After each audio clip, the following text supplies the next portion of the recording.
चले बड़ी खबर की ओर रुख करेंगे, जो काजी मोहम्मद निजामुद्दीन दिल्ली का एआईसीसी प्रभारी नियुक्त किए गए। कांग्रेस अध्यक्ष खड़गे ने नियुक्त किया है। दिल्ली विधानसभा चुनाव के लिए स्क्रीनिंग कमेटी का गठन किया गया। मीनाक्षी नटराजन स्क्रीनिंग कमेटी के अध्यक्ष बनाई गई हैं।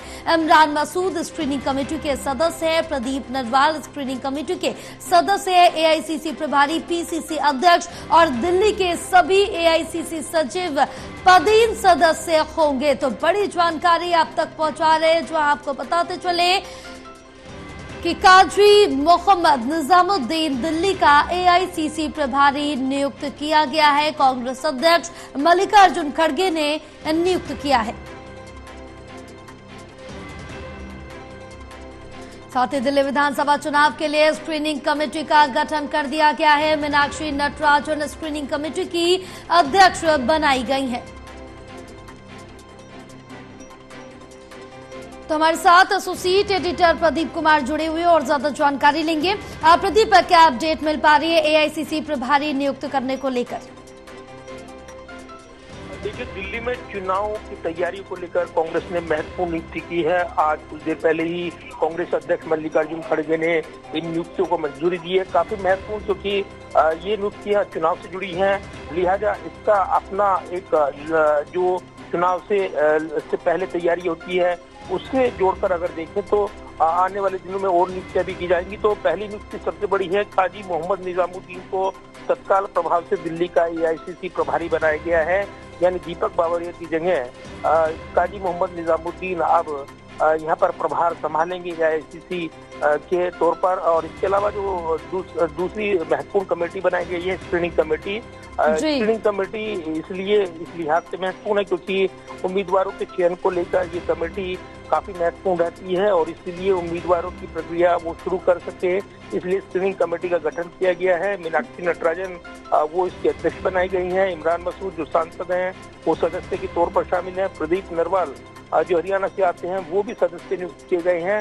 तो 3 सदस्य इसमें शामिल हैं। इसके अलावा एआईसीसी प्रभारी और पीपी जो प्रदेश अध्यक्ष रहेंगे, दिल्ली के सभी एआईसीसी सचिव जो रहेंगे वो स्क्रीनिंग कमेटी के पदेन सदस्य होंगे।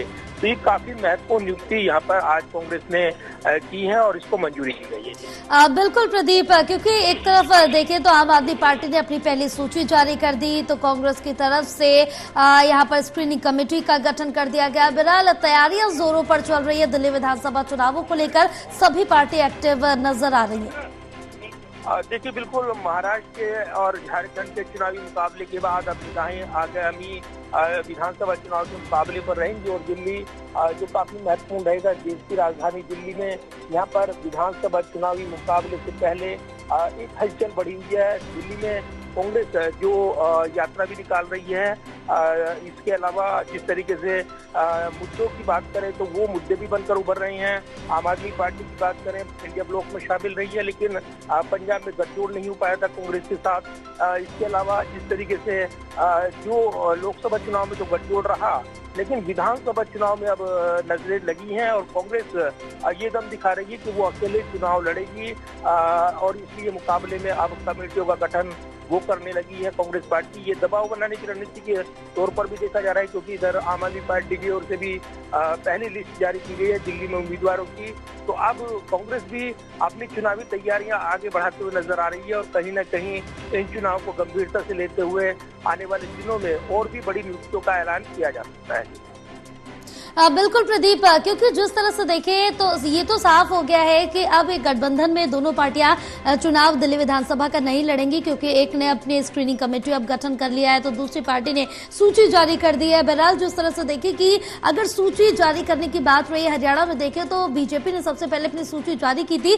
बिना बेखौफ होकर ये सूची जारी की गई थी सभी उम्मीदवारों की, लेकिन अब सबसे पहले आम आदमी पार्टी की सूची सामने आ गया। क्या कुछ लगता है जल्दी क्या कांग्रेस स्क्रीनिंग कमेटी का गठन करने के बाद अपनी सूची जारी कर सकती है?